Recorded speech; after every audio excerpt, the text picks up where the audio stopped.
We have a special fireside chat. The topic for the moment is driving engagement on OTT through conversational media marketing.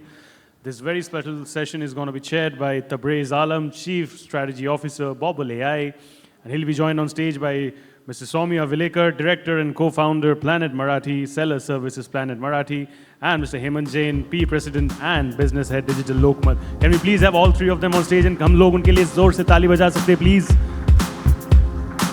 Thank you so much, sir, for joining. Thank you so much. Thank you so much, ma'am. Thank you so much, sir.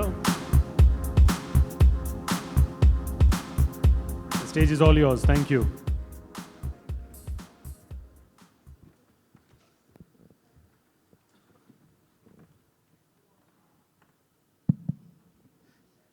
Good evening, everyone. I know it's been a long day, and I think, do we have another awards after this? Not sure. Okay. We don't want to sit longer between the awards. So wonderful to have you, Soumya, and everyone out here. In terms of the topic that we have chosen, I will not go to that topic straight away, but we would want to start with the evolution of OTT, right? How it has grown, and we have already a lot of established players which are sitting in the OTT domain. I would want to touch upon how do you see that evolution of OTT from being a Netflix or Disney's of the world to the regional content, right? And content which is more regional is sort of accepted on the larger OTTs as well. So what my questions to you is, how do you feel that, what is that organic element which has been there to drive the engagements on the OTT platform which are more regionally centric? So Soumya, I mean, you've been doing Marathi, so.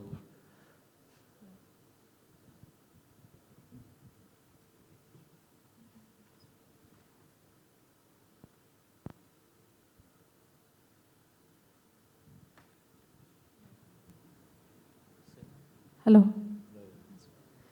Hi, good evening, everyone, and thank you for that question, Tabrez. So, obviously, if we talk about regional OTTs and OTTs, the kind of evolution that has been since COVID, it has been tremendous. We came and we have been indulging in Netflix, Amazon, and rest of the OTTs only during the pandemic times. Obviously, they were present earlier before also, but it took a lot of time in India to get into the rural and the urban market of OTTs.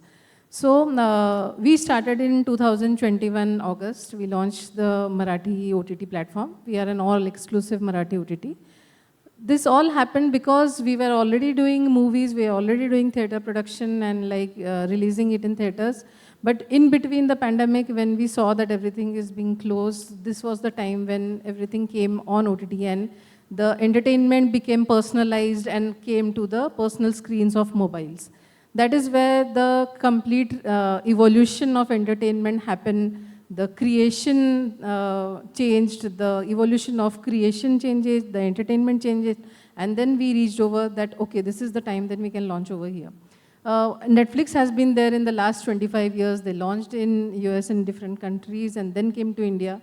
Obviously, they already had a database. They already had tasted. They had already rided over the highs and lows of OTT, how they are going to woo their audience and have a conversation with them. But being the new ones and the newcomers in the industry, what happens is we have to first understand what is our audience. So if we are catering to a certain database wherein we have a regional audience, which is around 100 million of Marathi-speaking audience, and they are catered all over India and also abroad, we have to understand where do they lie, if they are in the rural market, if they are in the urban market, and depending on that, the content creation and then the reach reaches over there. So having a conversation with them in different terms and different kinds of content, it all depends on what kind of content creation we are doing and what kind of marketing we are doing. So this is a long story wherein first you have to understand and taste the waters, then have a kind of trial and error, and then understand whether the audience which is consuming Netflix and Amazon or any other OTT is same as what you are going to provide to them. because it's a huge difference and it's a complete vast sea wherein you have different kind of creators, different kind of content and different kind of platforms which are providing this entertainment. So was it some kind of A/B testing that you have done in terms of reaching out to the user and getting the shares of bigger OTTs onto your platform? Was it like more social connect that you have done? No, I think many OTT platforms had already their database over there. Somebody already had an e-commerce portal, somebody already had a kind of rental library. So wherein they have diversified from their main kind of business to another kind of business. This is a business, an OTT. Might be the consumer and the client thinks, okay, this is an entertainment platform. For somebody who has started, it is a kind of business. And if you have a database ready with you, then it becomes easier for you to diversify the same kind of audience and deflect it to something else. But if you are starting from a scratch, then you do not know how are you bringing in the audience over there right from zero. So when we launched our platform, we were completely zero subscribers, that you can say, or zero users. And today we have almost more than 1 million users. So what happens is, with that, we have to understand where are the pockets, where your audience is lying. We had few social media followers on YouTube and Instagram and Facebook and all. These were the platforms wherein we launched, we announced, we tried to deflect the audience from there to our OTT platforms. And besides that, we had to do a huge kind of, or a mix of media, which is about the traditional and the conversational, wherein we brought in all those consumers. Because first we had to re-establish that we have come up as a first regional Marathi OTT, which people were not aware of. So first we had to brand it in that way, then we had to reach out to those people, and then we had to hook the audience to bringing over there on our platform. Great. So, Hemant, I mean, in terms of your approach, I know you were one of the first person to move on to the digital platforms. I mean, what efforts, I mean, in terms of the approach or the strategies that you have taken to bring the organic engagement onto Lokmat? I mean, we know it's the biggest print within the Marathi segment, but what are the efforts and strategies that you have done? So I'll just give you a little context to my last 7 years journey with Lokmat. So Lokmat has been the largest read Marathi daily in the country, founded 100 years back, institutionalized around 50 years back. The readership of Lokmat in print is more than the combined readership of Times of India across the country, and that is a power of the local language or the regional content in our country. We started a journey way back in 2016 when I joined them, and we had an absolutely minuscule digital footprint, close to around 5 lakh users, around equal 5 million odd page views consumed on lokmat.com. What we did was we completely reimagined what we want to do on digital, and we said while we have been operative for 100 years in the state of Maharashtra in a single language, why don't we just focus in terms of building the largest community of Marathi-speaking audiences in India? And I would say today in 2023, we are the largest digital media company in Marathi language in India. If you look at the overall size of the Marathi-speaking audiences on internet in India, consuming content in Marathi language, in my guesstimate, is around 35 million. Marathi is the second largest Indic language after Hindi. So while Hindi is around 225 million, the second largest Indic language is Marathi with around 55 million, followed by Bengali, and then you have the 4 southern languages put together. So while we have not only taken up the leadership space in the news segment, we've also gone on to build the largest Marathi entertainment destination, women lifestyle and spirituality and wellness. So I could just tell you that whether you talk about YouTube as an OTT, you talk about Netflix, or a whole host of OTT apps which have come up over the last 5-7 years in the country, each of them have a very unique proposition to offer. And I believe if you don't have a unique proposition to offer in terms of the content offering, you should not be in the business. So whether it is general entertainment, sports, news, lifestyle, etc., At the end of the day, what really draws you or pulls you towards a particular app, OTT app to consume content, is in fact the value of the content. So there are many times, there are certain sporting events which happen across the world, and you want to watch that sporting event live, is when I've seen a lot of people downloading a specific app and to an extent also paying for subscription to watch that sport. And the same thumb rule applies for movies and other lifestyle-based shows. So the biggest organic puller for you to latch on to any OTT app is the content itself. And if you look at it, India, with a population of 1.4 billion people, for decades, I would say, have been a land of storytellers. We are great storytellers ourselves, and a reflection of which you see on Instagram today in form of very ordinary people who you wouldn't have ever recognized on the street. Today, carrying a celebrity badge on their shoulders is because they had this knack of storytelling. Now, screens have evolved over the years, and also globally we are suffering from what is called as an attention, the attention span is reducing. So human mind attention today stands at 6 seconds, which is even lesser than the goldfish. So what does this imply? That as we move forward, while the size of the screens would more or less remain constant now with mobile, but the formats of content will continue to evolve. And that is where you, as content creator, will have to have a great sense of understanding between the shift in consumer behavior and your ability to create content to stay relevant and to continue to engage the audience. So content is definitely one of the largest organic drivers for driving consumption to any OTT players.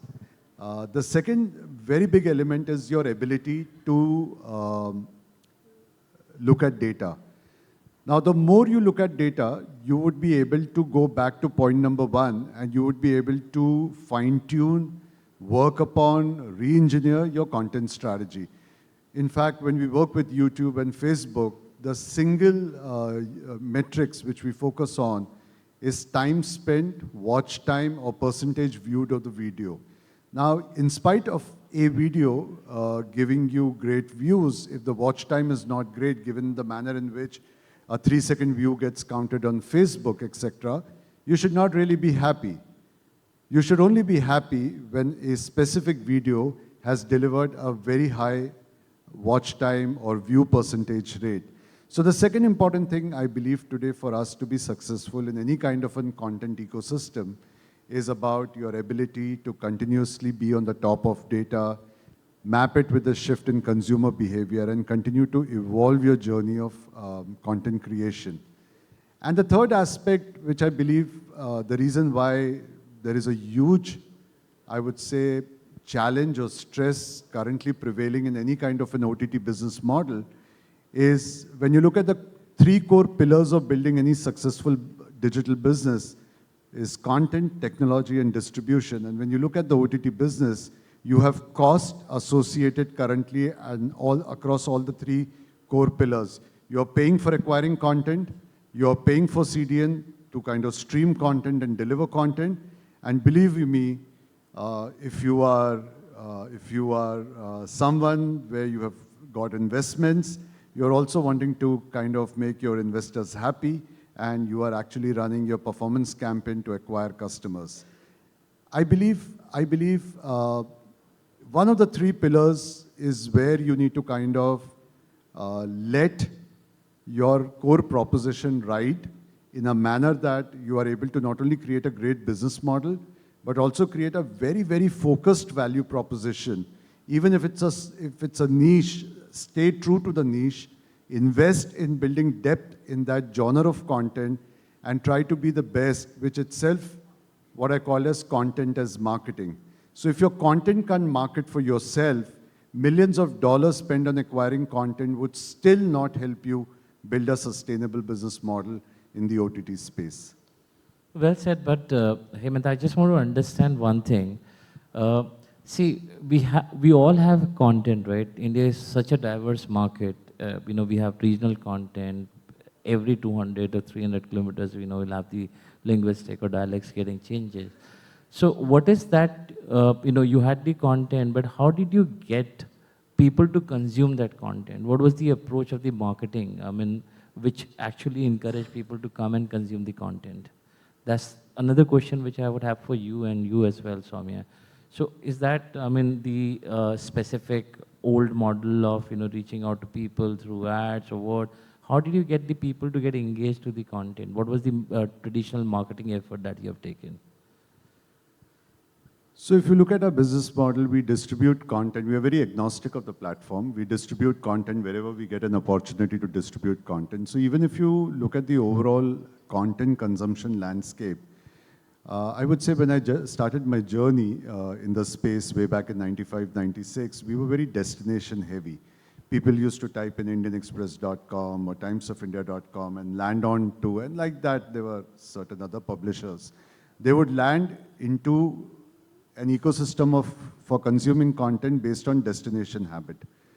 Over a period of time, with the entry of big tech platforms and the whole journey of content discovery has significantly changed.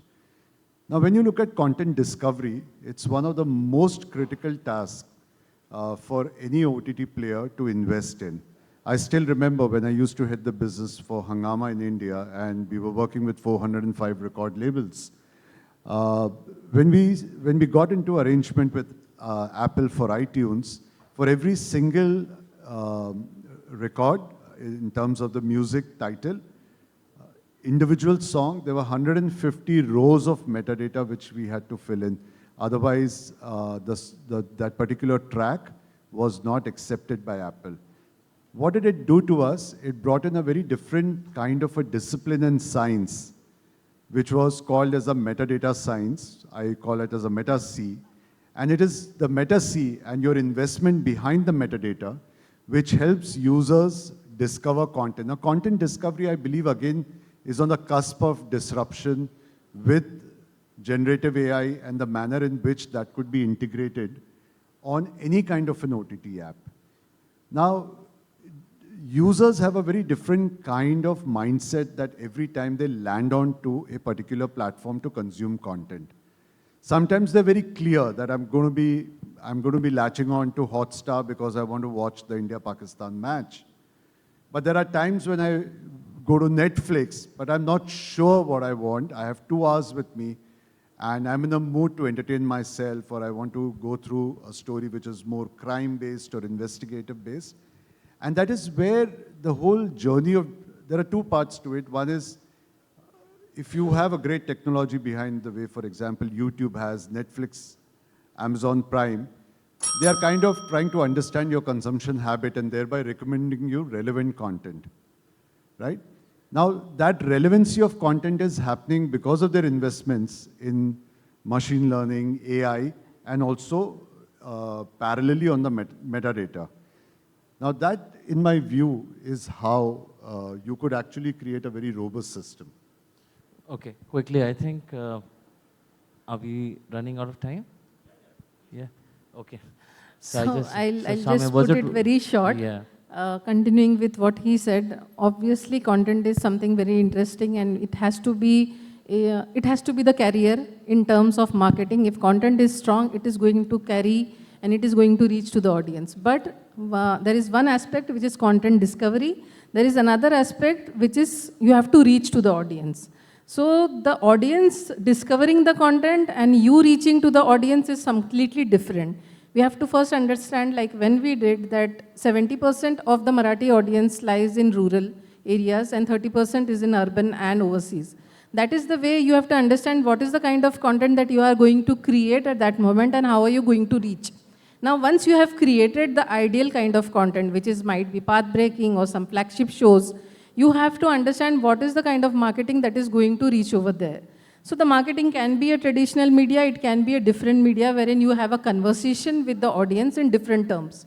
Might be in terms of social media, might be in terms of reels, in shorts, wherein the smallest or the smallest duration of content can reach over to the audience, and that can hook the audience and bring in onto the OTT. So there are different aspects of marketing for that, different aspects of the reach, wherein it can be affiliate marketing, it can be any kind of influencer marketing. So there are different aspects. You cannot actually go on with the traditional one. You have to have a mix of everything. You have to have a confluence of everything, so that even if it is your best of content, the audience sitting over there needs to understand this is the platform where they want to go and watch it over there. So that is the criteria which we are still solving. But I understand that if you have good content, if you have a good network, if you understand the pulse of your business, if you understand the pulse of your audience, then you know how are you going to bridge the gap. So the bridging the gap is like it will be evolving every month, every year. It all depends on the kind of new trends that are coming up in the marketing. So in the earlier panel, we were hearing about, you know, inspiring actors and the established actors talking about how people talk about them, right, in terms of social media, where the conversations are happening around, was the, where, you know, you get to know the sentiments of the people around a content, around a person. So the big people have built content recommendation engine. But how do you make sure that when, you know, these conversations which are happening around social media, within the WhatsApps or the Insta, other places, how do you relate to that? I mean, would you think that it is going to complement to the traditional marketing media? I think there is a lot of difference between traditional and the conversational marketing, because traditional, we go by television, print, and any other medium. So if you have understand your business, you know the audience reading the print, seeing the television or on social media is completely different. The audience on YouTube, the audience on Instagram, the audience on Facebook is also completely different. If the people are different, if the audience is different, if the viewers are different, you cannot have the same kind of approach for marketing or a media mix for any kind of OTT. It might work for me, it might not work for them.